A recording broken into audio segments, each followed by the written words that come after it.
The key is honesty, open-minded, and willingness. Can I be honest with my feelings and honest knowing what I can and can't do? I'm in control of two things, my attitude and my actions. That's it. I can't control what you're going to say, what you're going to do, how you're going to behave, but I can control how I'm going to respond to that. I'm Diana Oehrli, and I've spent most of my life learning firsthand what privilege actually costs. The legacy control, the family expectations, the guilt of feeling trapped in a life everyone thinks you should be grateful for. If you've ever wondered why having everything still feels like something's missing, you're in the right place. Welcome to Pressures of Privilege. My guest today has been sober since 1991. That's 35 years, if I calculate that correctly. His first decade was solid, lots of meetings, lots of service. Then year 10 hit. Job problems, relationship problems, the kind that make you want to pick up again. He didn't. Instead, he went back to the beginning. He sat with the big book and he worked the steps again, page by page, line by line. What he found on the other side wasn't just sobriety. It was a peace he'd never felt before. And he still feels it today. That experience changed what he does for a living. For nearly 20 years, Sean has worked as a sober companion. He goes where the client is, stays close, and helps them find their footing in the real world. He's also a board member of the Global Recovery Initiatives Foundation and has trained other recovery companions. He works globally. He knows this work from the inside out. Please welcome Sean Dugan. Thank you, Diana. So happy you're here, Sean. I was just thinking, I met you only virtually, actually, but we have some good friends in the program who I met them in Costa Rica, of all places. Yeah, Michael. It's amazing how this community that we're in is so international. Yeah, definitely worldwide. Michael, who connected us. I met him here in New York. We go to meetings together. We've, and in addition to just being, meeting buddies, we've gone to social events together too. We've gone to, baseball games together and football games together. And that's one of the great things you get about being in recovery. You get people, as the big book says, we're people who normally would not mix. That's wild. I'm wondering if would I mix with Michael in the real world? Yeah, probably. I mean, he's really funny. And what I wanted to say about that was the cool thing about being on a trip. I was on vacation, and sometimes one can feel a little lonely, especially when one's traveling alone. And going to meetings, you get to meet the coolest people. And at least we're all on the same path. We want to stay sober. And seeing him in the restaurant, I'm like, another sober friend. I can just go sit with him and shoot the breeze. And then we have, common talking points. And then I started to tell him about this podcast. He's like, I know a guy you should interview, Sean. So that's how that came about. So I'm so glad you're here. And, it's not typical that people like to talk about recovery on a podcast or live. And it's so cool that you're able to break anonymity and help other suffering or recovering addicts out there.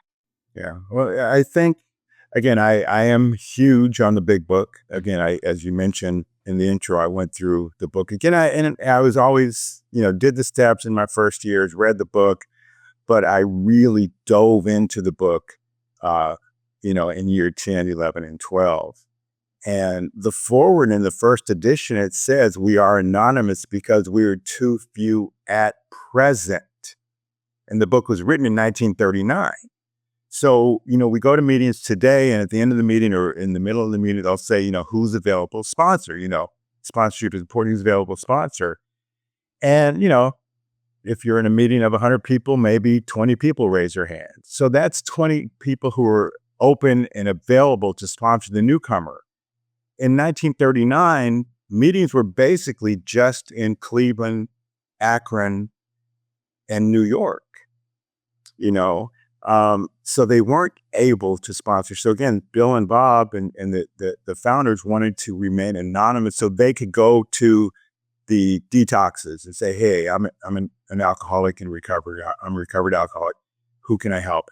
And I liken it to if somebody won the lottery, you wouldn't want it public because although you might want to donate money to, great causes or help where you can, you would want to search those out rather than just say, "Hey, I've got $10 million to donate." You would have people coming at you with some great causes and some scams. So in those early days, they wanted to be the one, but I don't believe that I need to be anonymous. Now, my job is working in the treatment industry, so again, it's not a secret. But I know people, who are, business executives, and they don't want it known that they are in recovery. Typically, if they're earlier in recovery, in the first year and a half, first 2 years. So I get it. So whatever somebody else's reason about being anonymous, that's great. It's just, I don't feel the need for it. Yeah, so that's why they wrote that into the traditions. Plus, it helps the newcomer feel more perhaps safe in the beginning when they don't want people to know. Exactly. Exactly. Take me back to that year 10. Like, what was going on in your life that made you choose the big book over a drink? I was still living in Los Angeles. I worked at a health club. I was general manager, so I had a good job making good money. I had, uh, you know, a beautiful young girlfriend, had a nice car, and I just started cutting back, on my meetings. I was still probably going to maybe 1 or 2 meetings a month. My girlfriend was a lot younger than me, and again, she wanted to be seen more often, or it was more important for her for appearances. So I was on, a couple different committees. So I would go to the committee meetings, but just was cutting back on, on my recovery, my personal recovery. Don't think I was sponsoring anybody at the time. I've always sponsored, but it's just like there was a gap where I think I didn't have any sponsors at that particular time. And in, 5 or 6 months, the relationship ended, my job ended, and I was, and the relationship ended, but we were still living together, which was, a daily challenge, to have to see that person. And it's not like I wanted to be back with her. It's just, it had ended, but we were both stubborn and nobody wanted to move out of the apartment. So I was depressed every day, wasn't working, couldn't seem to find a job. And I got close to, picking up again. And it wasn't the old thought of, oh, it'll be different this time. When we're struggling with addiction or alcoholism, we think, oh, it'll be different this time. I'm going to stop at 10 o'clock, or I'm only going to spend $50. Oh, I'll show up for that meeting tomorrow. And once we pick up, we realize that we have no control over it. So I didn't think, oh, it'll be great this time. It was like, oh yeah, I'm going to lose everything. But I'd rather have that temporary enjoyment than this pain and misery that I'm going through every day. I said, I just don't want to go back to jail. Because for me, at the end, every time I started, I ended up back in jail. In 1989, and again, I came from private schools. I was a nice kid. My folks were married. I was, an altar boy, Boy Scout. I did all those good things. And yet, because of my addiction, like I said, in 1989, I went to jail 7 times, arrested, overnight, so 7 times of spending at least 1 or 2 nights in jail and getting out and not doing anything. And one time I got arrested and was rearrested within 3 hours. So in this 10th year of, or 9th year of recovery, I thought, oh, yeah, I just don't want to go back to jail. So I'm not going to pick up. And there was a back to basics workshop, which takes you through the steps in a month. And I decided to do that instead of picking up. And when I finished that, I did a one-on-one workshop with my sponsor. It's funny. There's a section in the big book. I think it's page 80 or so. Well, the guy that he started drinking late. That story by the guy who started when he was like in his 30s. Yeah, he's put it down till he was in his 50s, till he retired. Yeah, no, he got laid off from the company that he owned. Jim, the car salesman. Yeah, then he goes back into like a place where he used to drink. Like, okay, mistake number one, right? And also his spiritual development hadn't been good. Like he it said like he had cut back probably on meetings.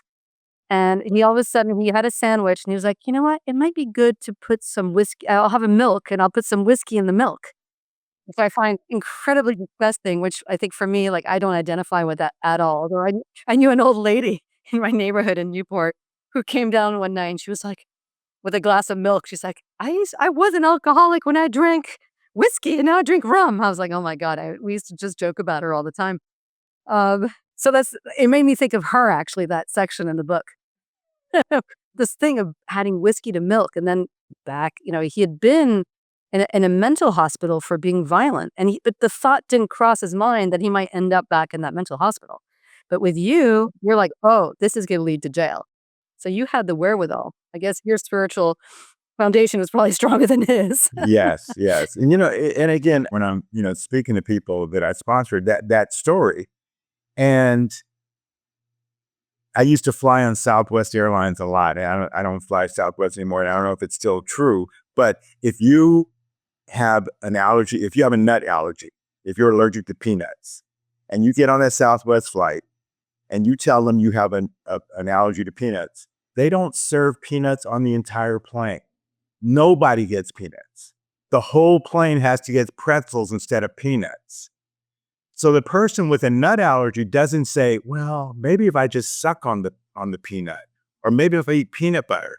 So Jim, that alcoholic, he wasn't thinking, oh, I can't drink it all. He's like, well, how can I maybe drink? If I put it in milk, it'll be okay. Again, so we don't perceive it as that serious of an allergy until we finally get that spiritual awakening, that psychic change, a change in our thinking. Yeah, well, you had the wherewithal, the awareness to know if I do this, it's going to lead to that. But some people don't even like, there's something in their thinking where they just are delusional and they forget that. Right. What would you call that? Is that God's grace? The big book also says that at some point in our drinking and using career, or, there will come a time that no mental defense can stop us. It's only God can stop us. So I had reached that point again for 9.5 years. I went to meetings again, even though I had cut back, I still believed and accepted that I had the disease of addiction, AKA alcoholism. And, God kept me, mentally enough. Oh, I can't do this. I can't do this, But if I'd stayed out a little longer, maybe it would have been, oh, yeah, I can probably do this now. So yeah, it was definitely God's grace. Yeah, you had 10 years. I think a Jim only had a year or two. Yeah. Yeah. Talk about the peace and serenity that's in your life now. What does that actually feel like day to day? Oh, it's especially in the political climate that we live in the social media climate. Things are so much different than, I don't know how old you are, but you and I are probably in the same generation. And, we grew up without social media. There's a Facebook meme that says, this is how we blocked people before. And you see a phone just, off the hook. You just, unplug the phone. There wasn't all this. So now everything is instant, and people get their validation from, things online. And the news that is fed us. Again, I was talking to somebody yesterday, there was 3 networks, ABC, NBC, and CBS, and they had the news every day. The news was free. They didn't care about the ratings, and it was just the facts. And now your news you get from your algorithm. And if you like and interact with people who are liberal, that's basically what you're going to get. If you act and follow conservative things, that's what you're going to get. And people believe what they read on the internet, and it's not necessarily all true. So I have people who I won't interact with. I have a friend who works in this industry, and I love him, because his job is helping people get and stay sober, as mine is. But we had different political views. And I told him, I said, look, if you call me, we can talk about anything, but don't text me or comment on something, because I don't want to go back and forth like this. I want to talk. And if you have something to say, it's a back and forth.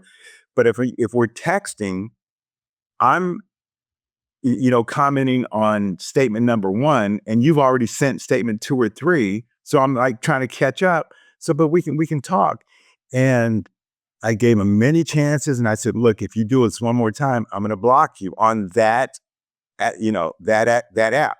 I'm not going to delete your number. I'm not going to block you, but you won't be able to contact me anymore on that specific device or that specific app. And he finally, did something, and I blocked him. And we've had a couple conversations since, but I'm much more at peace. You know, I'm not going to deal with you when I deal with you, you're giving me aggravation. If I don't like talking to you. So I've found that I'm more at peace with this person, that I'm not worrying about what he's going to say. So I can let people go. I can let them out of my life with love. And again, so it's a process for me, unfollow them, or unfriend them, to block them. And anybody I block still has my phone number. I had somebody, a few months ago, oh, you blocked me on Twitter. I was like, yeah, but we're still communicating. I haven't let you out of my life. I just don't want to see what you're posting. So I don't like horror movies. I don't go to horror movies. I'm not going to go to a horror movie and be upset and, well, they should do this, because it's upsetting me. So I've learned how to let people be people. And if we don't agree on things that I find disturbing, I'll cut you out of, I won't see you on a regular basis in, those answers and those questions. And I find myself much more peaceful. And I believe, let people be people. I can't change anybody. That is such a cool tip for people. It sort of reminds me of you just won't go to that restaurant with them. You'll go to a different restaurant. Yeah. Exactly. Exactly. Yeah, because that Exactly. restaurant turns your friend into like a toxic monster. Yeah, because it's true. Those algorithms, I mean, those apps, they've admitted to hooking adolescents. I mean, they're and or I'm sure they are hooking more than adolescents. They're making everybody crazy, and it's a great way to set boundaries with people. I guess boundaries is something that I don't really see much in the big book. Like, they don't use the word boundary, I don't think, but they do talk about improving your life or The chapter that we read at the beginning of most meetings, or, again, I go to meetings all over the world. So, but when I got sober, we would read chapter 5, how it works. And it's still read at many meetings worldwide. And I was about 20 years sober, and I just one day it clicked. Maybe it's not, this is how it works. Maybe it's how. And it's talked about earlier in the big book that the keys are honesty, open-mindedness, and willingness. So how is an acronym for honesty, open-minded, and willingness. So maybe chapter 5 is not, this is how it works, but honesty, open-mindedness, and willingness, it works. Oh, well, in Sex and Love Addicts Anonymous, they have something called the How program, and yeah, it includes like dating plans and all that. mm-hmm, mm-hmm. Isn't that interesting? Yeah. And it's H.O.W. Mm-hmm. So yeah, so that again, that's something I learned at 20 years sober, that it's the key is honesty, open-minded, and willingness. That is, and again, how can I be honest with my feelings and honest knowing what I can and can't do? I'm in control of two things: my attitude and my actions. That's it. I can't control what you're going to say, what you're going to do, how you're going to behave, but I can control how I'm going to respond to that. That's awesome. So you became a sober companion. What made you decide to do this work? And what does a sober companion actually do? Well, first, how I got into work, I was in sales. Most of my life, I've been in sales. Before I became working in the treatment industry, I was in sales. Telephone or mortgages, shoes. I've always been in sales. I was, I guess, about 16 years sober, And one of the guys that I sponsor had relapsed, and he called me to, let me know he'd drank again. And I just kind of said, okay, well, supportive. Many people relapse. They're right. Start again tomorrow. Blah blah blah. Whatever. And we hung up the phone, and his girlfriend at the time called me back a few minutes later, and she goes, "I think he's going to kill himself." So I called him, and I said, "I'll come and get you, and I'll take you to a meeting." So I was at a sales job and, in the middle of a sales contest, but I put that aside and went and got him. And over the next, so got him to a meeting that night, you're on day one, don't worry about it. Plenty of people spot, relapse, blah, blah, blah. The things you would tell any newcomer. And over the next few weeks, I helped him get a job where I was working. His car needed repair, and it was something minor, but when you're in that newcomer, oh my gosh, it's such a, no, it's easy. Let's do this. He wanted to lose weight. I said, "We'll start going to the gym." "Oh, I don't have money for a gym." I said, "Yeah, it's easy to join now. You can join for $5. So help him get a job where I was working. So we were going to meetings together. We were working together. We were going to the gym together. And he started staying sober, and he put together 30 days, 60 days, 90 days. So he was about 6 months sober. And he's like, "You've done so much for me. You should do this professionally." And I had no idea that there were, people. He goes, "Oh yeah, there's things called sober companions, or sober coaches." And I was like, "What are you talking about? I'm just doing this because it's the right thing to do." And he suggested that I do this work. So I researched and found out that it is a career. There are people that do it, and reached out and started working in the industry. From the time he mentioned to me, I think I had my first client within about a month. And that was 2007 and 2008. And then managed a sober living in California for a few years. But since 2010, it's my sole vocation.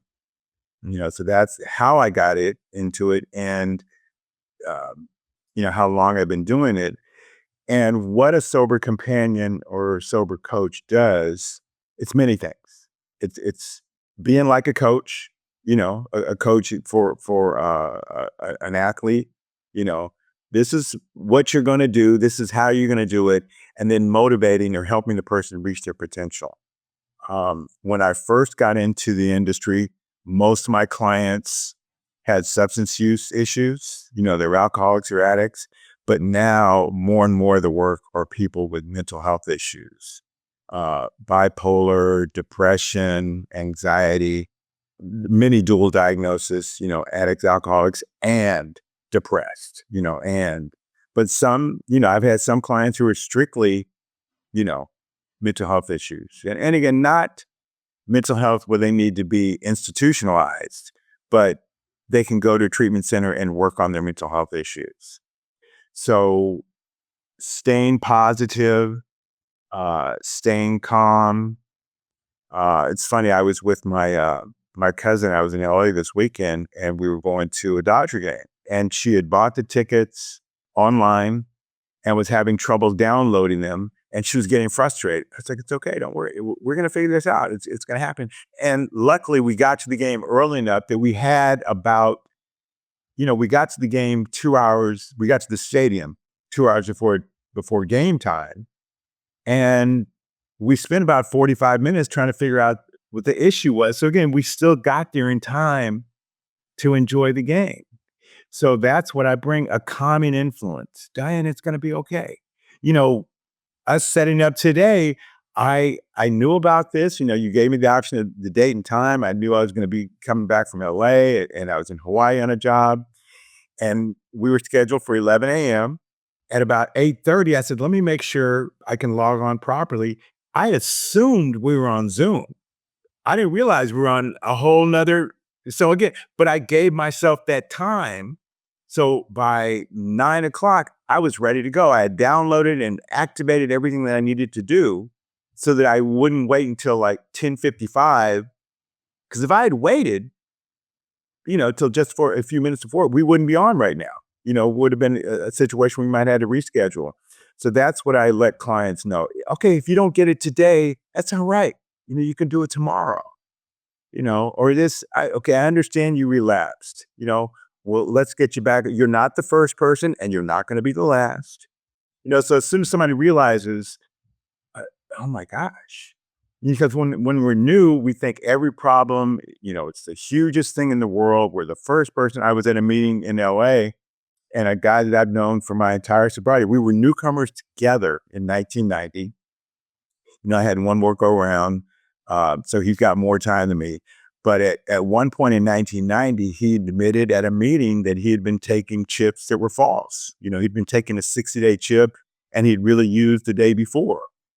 And at the break, I was like, I did the same thing. And he was like, wow, really?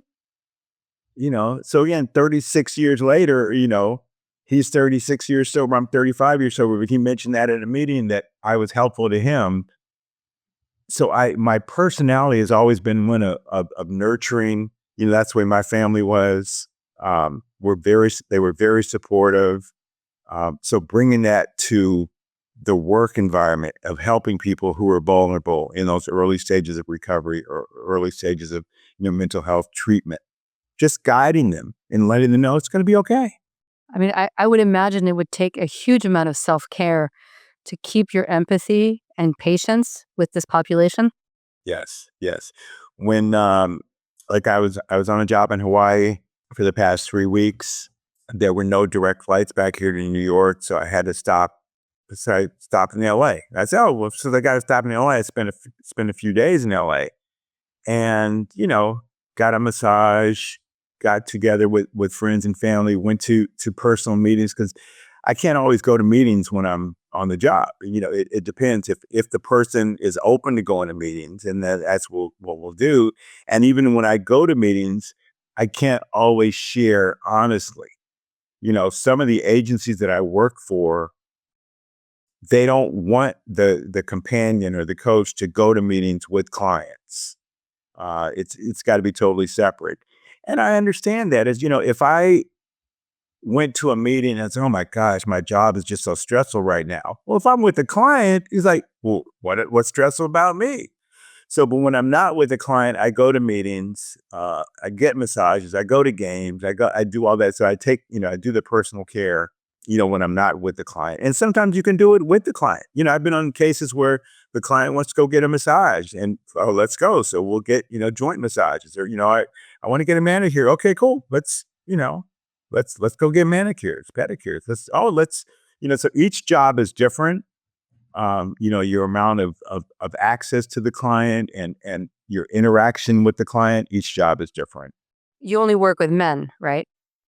I have done transports with females. Can you explain what that is to our Sure, listenership? Because they sure. might not know what it is. A transport where you're taking them from one facility, either from home to detox or home to treatment, or from one treatment facility to another one. So I've had some females where I picked them up at detox and flew them to the West Coast or to Arizona, just helping them navigate the airport, or handle everything. The flights are booked. I checked us both in. Let get your bag checked, and then hand them off to the treatment facility that's picking them up. One job that I had, it was for a young female. She was like 23, 24. And it was a job where there was two companions, and one was a male and one was a female. So it was me and a female companion. We picked the client up in Cincinnati, and she was not kicked out, but just transferred to a different facility in Florida. So we picked her up. We realized that she was from LA. We'd gone to the same meetings. So on the way to the airport, she wanted to listen to music on her phone. And her phone had been disconnected, or her parents had disconnected the phone. And we called and they said, "Oh, well, we don't want her to have it access till she gets there." And I said, "Okay, cool." So at first the young lady was like, "Okay, cool, whatever." Well, the Cincinnati airport is actually in Kentucky. So we went to Kentucky and we're there. And this client decided that she really wanted to listen to her music on her phone. And it wasn't right that her folks should, because look, you guys are here. I don't know anybody here. I can't go get drugs. Why can't I get my phone turned on? And, we called the parent and they were, you know, nope, nope, nope. This is the consequence. And they were trying to do the best that they could do, what they were instructed. Nope, don't turn her phone on. Well, but the client had a good point. She just wanted to listen to music. She had two companions. She wasn't trying to get drugs. So she said, if her phone wasn't get turned on, forget it. And she walked out. And again, this was a young white girl. We're in Kentucky. I'm not a small man. I'm a black man. I can't go after this girl. So the female companion went after her, and the girl stops and says, look, if you don't leave me alone, I'm going to, call the police or, get a police officer involved. They got out of security, and finally the female companion called the folks and says, look, she just wants to listen to her music. Turn her phone back on. So they agreed to do it. Meanwhile, I'm back at the gate. The flight's supposed to leave in 15 minutes. The gate agents say, sir, you get on this plane? I said, yeah, I'm waiting. He says, we'll wait 10 minutes, and they, police officer had to walk them through security because I had the boarding pass for the client. I had the companion's ID. So they're getting, so the police, we got there they got back in 8 minutes. We got on the plane. They turned her phone on and she was happy as can be. We got her to the facility in Florida and we dropped her off. The young lady gave us both a hug and we left to go to the hotel to fly home the next morning. Before we got to the hotel, we got a text from the mother. She goes, I don't know what you did, but thank you. We just got the nicest text we've ever gotten from our daughter. And that's Oh the my God, I feeling just that got you want. shivers. That's the feeling you're looking for. That's why you do this job. Wow. It's like sometimes you gotta lose a battle to win the war, I guess. Exactly. 2 steps forward and 1 step back. So yeah, they turned on her phone, which they didn't want to do, but it got her to the facility.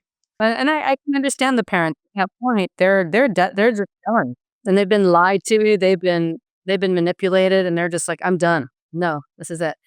But I think the difference here is that you guys were with her, and that was the difference. And she had already probably been detox, probably. I'm Yeah, assuming. yeah, yeah. Oh, yeah. It was in a mental health case. It was a dual diagnosis. So the fact that again, it was good that there was a male. There was two of us on that job. So if you're most jobs again, it's strictly male with male because of you might have to watch them do a drug test. Yeah. Or, go into the bathroom, walking into, so it's easier, if it's a male with a male, a female with a female. And in that case, it was really helpful that Yeah. And again, but I know people who have, companioned, you know, I had a guy friend that I know who was offered a chance to companion Lindsay Lohan years ago and turned it down because you don't, it could get messy. So you say you believe one size fits all in recovery. No, no, not the one size, not one size Not fits all. not one side. Oh, okay. The other way around. Sorry. Okay. So what do you mean by that? Again, because I get to travel and I get to go to meetings in different parts of the country, I know that down south, generally speaking, people are more religious, in the Bible Belt. People, share more about Jesus. But we're not, we're not aligned with any religion. And I've heard people who that they're really offended by that. But if that works for them, great. In New York, generally speaking, it's more fellowship based. Just go to meetings, get a commitment, do 90 and 90. When I go to meetings in the UK or California, it's more about the program, work the steps. Going to meetings are important, but it's more important to work the steps and then take somebody else through the book. And again, I came in through Cocaine Anonymous because my main drug was cocaine. But CA believes in abstinence from all mind altering substances. I've heard of people who go to AA, but still smoke pot. They say, oh, I haven't had a drink. So if that's what, this works for this person, personally, I'm abstinent from everything. I have a good friend who I saw him on day one. He probably had like 2 years less than me. And about 12 years ago, he called me. He goes, yeah, I didn't want you to hear this through the through the grapevine, but I'm not in the fellowship anymore. I'm not going to smoke crack, but I want to smoke weed occasionally. And I know I can't go to meetings and claim that I'm, sober when I'm not. And I said, if you're my friend, you're still my friend. You're not my friend based on the fact you're sober. And, 12 years later, he still hasn't smoked crack, but he seemed to be living a normal life. He smokes weed occasionally, drinks occasionally. So I'm not going to tell him he's wrong, but a lot of people believe, oh no, it has to be done this way. No, it doesn't. It has to be done for what works for that person. So it's not, you have to go to AA. Many people don't want to go to AA. They have a problem with God. So there are programs like, smart recovery or rational recovery or, Dharma recovery, things that are different than the traditional AA. And the big book talks about it. We don't have a monopoly on this, so there is no, one way is the Yeah, only I way. met a guy who does, it's called, oh gosh, it's very Buddhist based. It's called, Probably Dharma. refuge recovery. Yeah, these It's called Dharma now, but it was, yeah, you still might know it as a refuge recovery. Yes. Yes. Yes. wow. Yeah, so I just ordered the book. I'm curious. I wanna see what's in Yeah. So that. whatever works for you. Although I am working the steps again. I've been 20 years sober. Like, similar to your story, at, like, year 6 for me, I went through a breakup and sort of an existential, like, "What do I do with my life?" crisis. And, I that's when I started working the steps, but as you described, I was in the Swiss Alps. There were 3 or 4 people in my AA group, and they would come and go. They were expats, and sometimes I would be in meetings all by myself waiting for somebody to come in, reading the big book, and so I essentially sponsored myself. But I would pick different people for different steps. Like, actually, the guy who helped me with step 4 was in LA, and I did my 5th step with, like, the local pastor in my village, and then I used a coach for step 6 and 7. He had me write a poem on all of my character defects and asking God to remove them all. It wasn't ideal, but I used the Patrick Carnes book, Gentle Path Through the 12 Steps. So that book worked somewhat, but now I'm realizing, if I'm gonna help other people, that 12-step thing, I've gotta know how to do the big book way. Well, the book was written for people who couldn't go to meetings because again, the book was released in 1939. And again, there was basically only meetings in Ohio and New York, but there were still alcoholics in Arizona, California, Hawaii, Washington. So they sent the book out to people where they couldn't go to meetings. It's our basic text now, and there's go to a meeting, but there weren't meetings when the book was first came out. So that's why the book was written and was released, and it's still working today. And I think that's something that I have to do is I want to stay teachable. Again, and it sounds like you're teachable. You're staying teachable. At 20 years, you're going through the steps again. There's nothing wrong with, my spiritual practice from the first 10 years are different than the last 10 years. It might be different than the next 10 years. Yeah, I think it's usually pain that drives me back to the steps. Realizing that I had some character defects, that I see them rising their ugly heads. And I guess we all do, right? Sort of seeking perfection of character drives me, I guess. And I don't like what I see in myself. And I'm like, okay, I got to fix that. Where is the origin of that? And I'm actually on the fear inventory right now. And it, like, resentments were a lot easier for me. The fear is just so hard. Yeah, it's funny. I was at a meeting 15, 20 years ago, and it was a step study. And the person who was leading it, somebody asked about the fear inventory. He says, I really didn't do one. And I was like, how can you be speaking on this step? And the big book says we put our fears down on paper. You got to do a fear inventory. And I found out again that in sobriety, fear was a bigger problem for me. It's easy just to not pick up that substance. Don't pick up the first one. But our fears sometimes control us. Every time I got into trouble, a parking ticket, late fees on a credit card or whatever, it was because it was based on fear.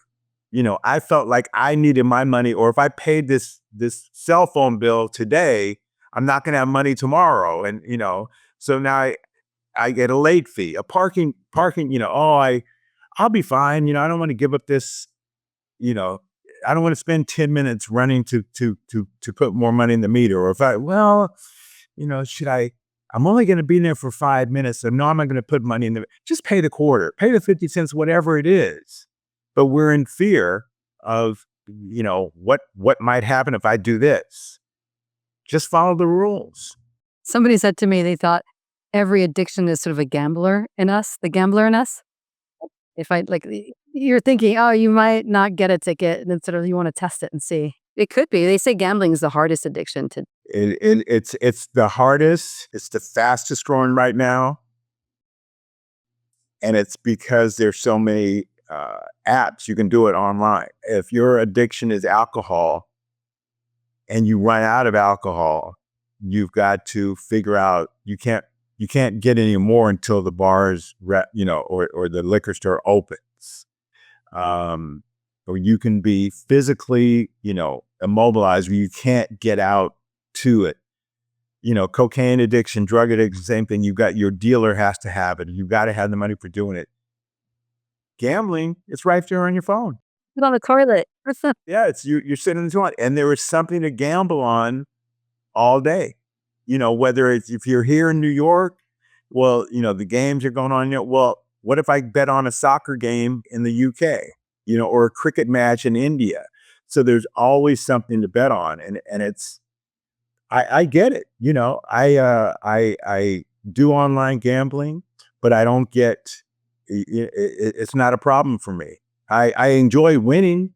I recently downloaded the Kalshi app, which allows you to bet on anything. You can bet on what the president says in his next speech. I think I started with either $25 or $50 in March, and I've won some, lost some. I'm down to $1 now. So, but I'm in no hurry to download it again, or to add more money. I do DraftKings, and I found out that in the 6 years of having DraftKings, I had put in about $2,000, over 6 years, which isn't a lot of money. Again, if you go to Vegas and, when I go to Vegas and I said, okay, I have $100 I can lose. And if I get down to like $90 or spending 90, I'm probably walking away. I'm not going back and, going to the ATM, getting more and more and more and more. That's not my addiction. I enjoy winning, but when I lose, it's not like, oh, I don't pay, base my rent on my winnings of, on online gambling. What's amazing in Monte Carlo, where I grew up? If you are a resident, you actually have a passport for Monaco, you're not allowed in the casinos. Wow. They want to protect their populace. I get it. Like if you derive, even if you don't have the passport, I think even if you work, you have a work visa, you're also not allowed to go in the casinos. They check it's stamped in your passport. You can't go in. They want to protect their people. I've been in a casino once. I was with a boyfriend coming up the East Coast on a boat. We stopped in Atlantic City, and it was during my drinking days. And I think we did one evening they had the cleanest showers in Atlantic City. It was like the Trump casino. I was like, oh, I really liked the showers at the marina. And you just walk off the boat and you walk in the casino, and it was like free scotch, like the whole night, as long as you were putting money in an one-armed bandit. So we were there for the free scotch. I couldn't care less about the money. And it was really sad. You see people all night long just with dirty fingers just pulling those things and putting quarters in. Yeah. Oh my God. Anyway, so prayer. I love that you mentioned prayer when prayer is part of your practice. And what does it do for you that other things don't do? Well, I don't know, but it does anything that other things don't do. It's just such, I was not agnostic when I got here. I grew up going to church. Religion or God has always been part of my life. Said my prayers as a child. Blessed my food before I ate. But that was pretty much it. It was, say your prayers at the end of the day and bless your food before you ate. You know, and I actually would get upset when I'd see, when I was 12, 13, 14 years old, and I'd see an athlete, thanking God, after, and I was like, God didn't score that touchdown. He didn't do that. But then once I got sober, I understand that my higher power, God, allows me to do everything, you know, and my God isn't better than your God. When I find out that somebody that I care about is going through a difficult time, I don't pray for that time to end. I pray for them to have the strength to get through it. People are going to die. People, I don't pray for somebody to be healed because I don't know what God's plan is, but help them to get through this. Give them the strength to get through this the best way we can. I don't think my God is going to give me a parking space when your God isn't. Two teams, or we go to play in the Super Bowl. Well, God is going to choose, the Seahawks prayers, but not the Patriots prayers. Good. Bad things happen to good people. Good things happen to bad people all the time. But I just thank God for the opportunity to live this life. I thank him for the life that I've had. So again, what my prayers are, when I wake up, I start talking to God, and my friends, I have a few friends who have lost a parent in the last month. I pray for them first. I pray for people I know who are struggling with their addiction or paying their bills, help them get through it. And then I'll thank God for the life that I have, for the opportunities that I get to have. And, help me to stay focused, help me to stay in acceptance and in gratitude, because I'm grateful for everything. So I talk to God multiple times a day now. Again, when I wake up, again, before I eat food, I bless my food, throughout the day, and then at the end of the day. And again, it used to be always on my knees. Sometimes it's just something I don't feel like getting on my knees, but I just get in bed and thank God. The first prayers in the day are not on my knees. It's as soon as I wake up, I start talking to God. Before I turn the TV on, before I look at my phone, anything. As soon as I wake up and I realize that I'm up for the day, I'm not just getting up to go to the bathroom, I start talking to God. So it's just, I believe in a God consciousness. How do you remind yourself upon awakening? I just do it. It's like, how do you have to be reminded to brush your teeth?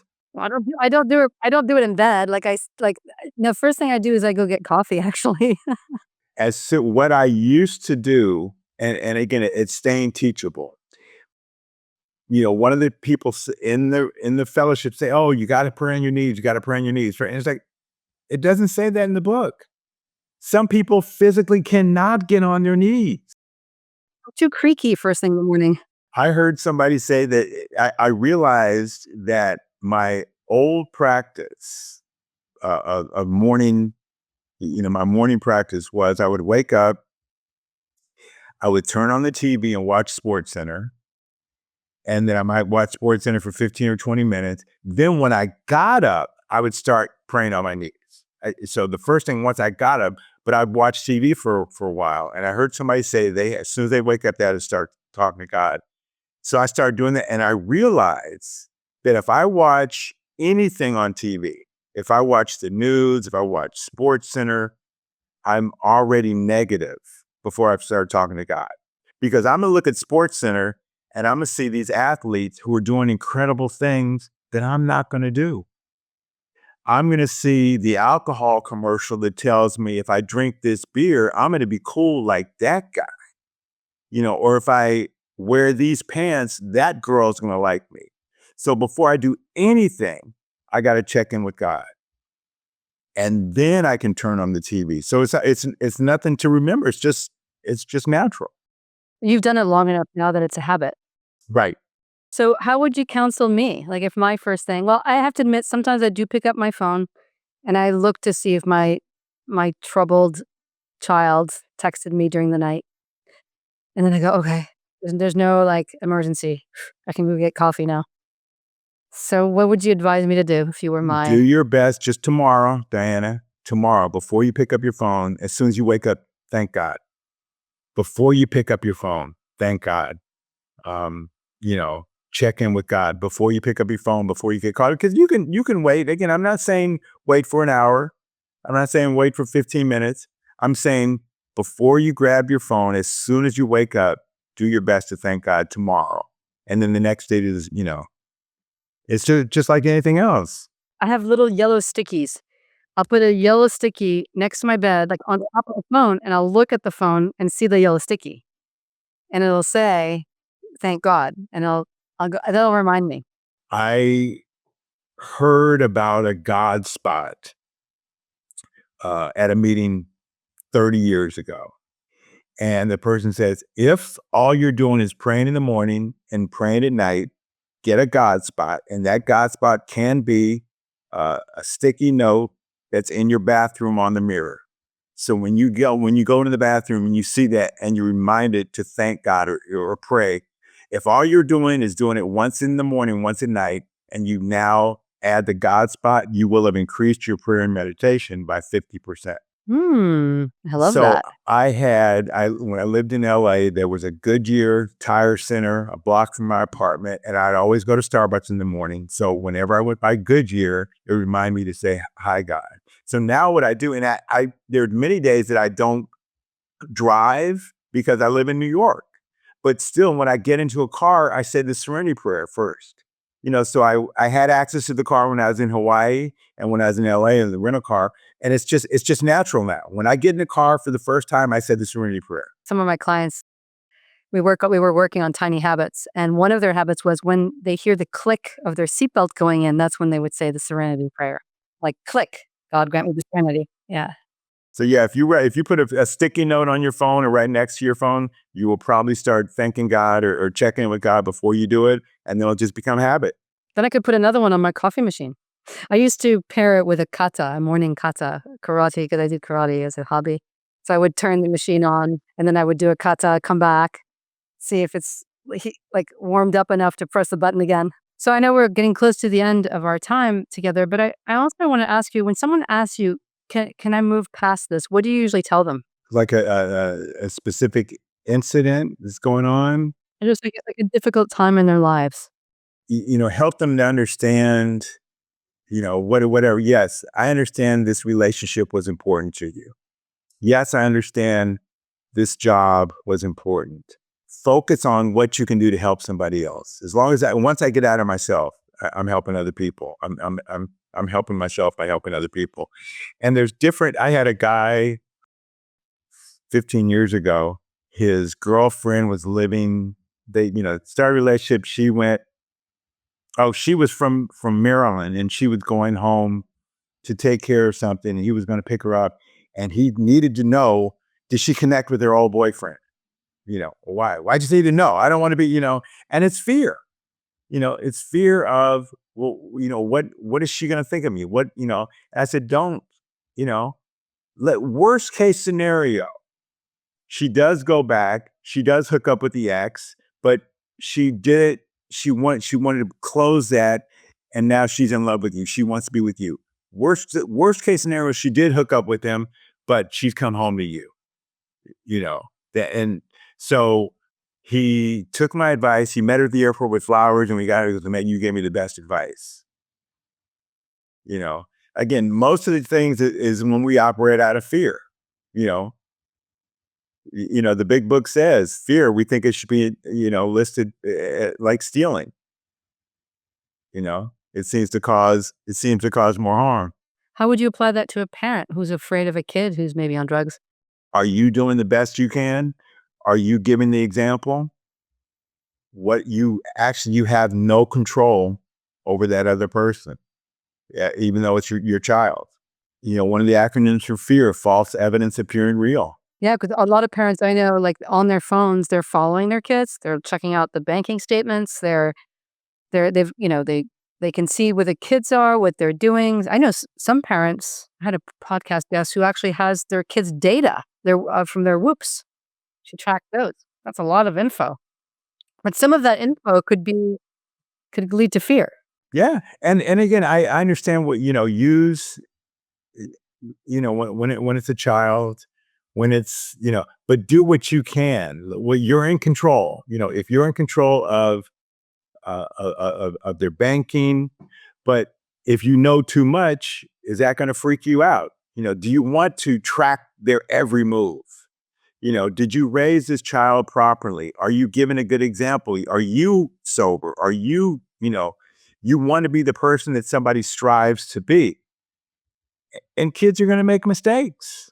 Yeah, my kids think I'm, like, too goody goody. They think I'm, like, too strict. I've been telling them, like, "No THC, no THC," and they just, it's me against the new big tobacco, like, the pot industry today is just, like, they've been saying that pot or cannabis is, like, God's gift to the world. It's so natural or whatever. They don't and the kids don't realize that the pot of today is not the same as it was 20 years ago. It's not exactly. So you give them that wisdom.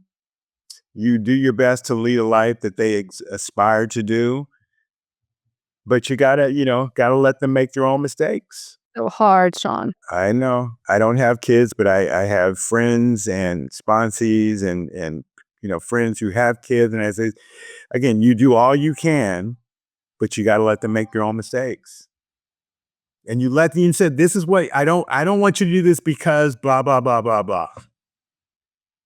This, and this, and you let them have their own experience. So you do tell them what you think. Oh yeah, Yeah, sometimes I've erred on not saying enough because I don't wanna seem controlling. But, there you go, that's, like, fear causing me to withhold because I don't want to appear controlling, and that's all self-centered fear. One last question, what do people get wrong about long-term sobriety? some people believe that if somebody is sober a long time, that they're perfect or they have everything figured out. And the only thing I have figured out is how to stay sober. What has worked for me. And in every area of life, whether it's a professional athlete, a politician, an executive, a CEO, people are still human. And people can be the greatest person in recovery and has stayed sober, but that doesn't mean that they can't take advantage of, not pay their taxes or do illegal things, cheat on their wife or to cheat on their partner, whatever. So just because I'm sober 35 years doesn't mean that I haven't figured out that I have everything figured out every day. Fear still creeps in. One of the ninth step promises says fear of people and economic insecurities will leave us. It doesn't say it has left and is never coming back. It will leave. If I get a bill and it's like, okay, I got to pay this and I'm waiting till the next check comes in or, so fear creeps in. But if I walk through that fear, I'm winning. So just because I'm sober a long time, it doesn't mean I have everything figured out. What do you mean by walking through it? It depends on the situation. Like I said, like my friend that I talked about was fearful that his ex was going to hook up. So he wanted to break up with her just because he didn't know. Maybe she didn't see this guy at all, but because you're so afraid, a lot of people they don't even try because they're afraid of failure. Young people, they just ghost each other, like one and the other, and in their heads, they're like, "Yeah, they're not interested in me." I told this one young person, I was like, "How do you know she's not into you? Like, maybe she's in the hospital." You don't know what the reason is. And usually it's like, oh, well, I have a friend who I've known for about 5 years and I texted him, a few weeks ago. Oh, here's a memory on Facebook that, we went to game together 5 years ago, whatever. I sent him the picture, didn't respond. And then like a week later, hey, just calling to check in, hope all is well. Didn't call me back. And I was like, maybe, he doesn't like my political views or whatever. And he doesn't want to be in my life. And then his wedding anniversary was like a week later. And I text both he and his wife. His wife responded right away. And I congratulate him. And he called me back.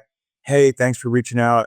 I just want to let you know I've been really busy the past few months. I've been, helping this, blah, blah, blah. So again, all these other things, it wasn't about me, but on this particular day, he took the time to call me and say he wasn't. So part of me is like, oh, forget that person. I don't want to be his friend anyway. So that's when we don't walk through the fear. We react out of fear in a negative way. So just walk through it. And if he doesn't want to be my friend anymore, okay. Well, that's so wise. Is there what do you know now that you wish you'd known at year one?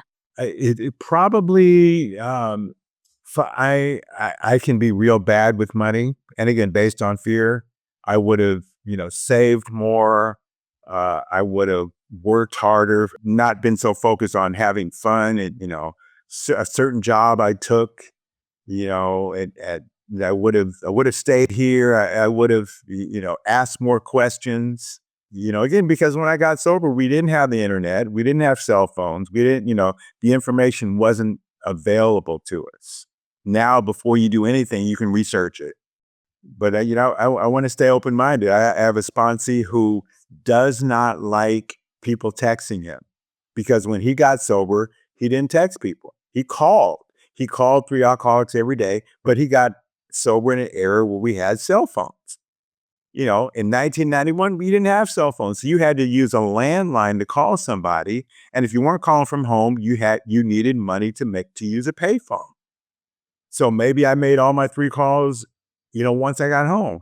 And this guy, he's like, he doesn't want to be involved in anybody's text chain, his gratitude chain, or, why are you making that an issue? Do what works for you and allow people to do what works for them. Wow. Well, Sean, you are like anybody who gets to be in your life, like that you've allowed to be in your life, is super lucky. Thank you. Thank you. And they can find you, I'm looking on LinkedIn, right? Facebook. LinkedIn, yeah. Yep. So if anybody has, needs your services, they want you to hang out with them, make sure they stay sober, and or if they need help transporting a loved one to a treatment center, yes, you're the man. Thank you. Thank you, Diana. If this episode landed for you, share it with someone who might need to hear it. And if you haven't already, subscribe so you don't miss what's coming. But here's the real thing I want you to know. If you're carrying something you can't talk about, if you have every resource except someone who actually understands what wealth costs, I work one-on-one with people like you navigating exactly that. You can reach me at DianaOehrli.com. Thanks for listening.